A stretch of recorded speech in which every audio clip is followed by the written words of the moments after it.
there are going to be a lot of people going, oh, gee, Joe Van Niekerk, I haven't heard from him in ages, and he's not looking quite the way I remember him. For people who don't know, where is Joe Van Niekerk? What is Joe Van Niekerk doing now? So I came to Costa Rica about 5 years ago, and we actually created a retreat center in the southern Pacific zone of Costa Rica. And so we've basically been running transformational retreats for the last 3 years. Obviously, with COVID and the whole movement of that, kind of our strategies changed a bit.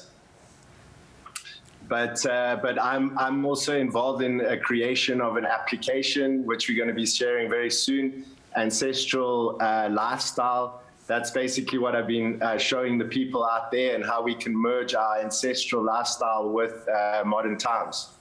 It's a very different world to the one we knew you in back here in South Africa, and it's one, I know we've chatted about it a bit, you find yourself incredible peace, and you're a very, very happy person at the moment. How, in just a few words, did the transition go from marauding loose forward, king of the dance floor, lingerie models trailing in your wake, to find yourself living in a cave in Costa Rica and becoming this completely different person?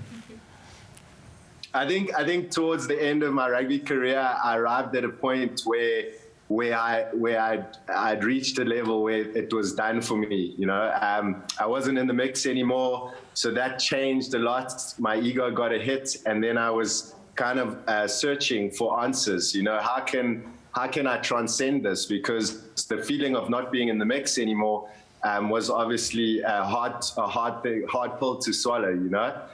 And then I went for solitude for about 2 years, off all social networks, completely stepped back from the vibe, just to really look inside and say, hey, like, who am I? You know, like, I'm not Joe the rugby player anymore. So, and once that happens, it can be quite daunting for players, you know, because they've been revered, they've been put on pedestals, and then all of a sudden, hey, you're not in the newspaper anymore. Okay, and then it leads to these other questions, you know, more existential questions about who I am, and am I enough, you know, as I am. And this has led me on now to this new process that we're in right now, with the creation of this application, as well as sharing a course and retreat virtually in the future.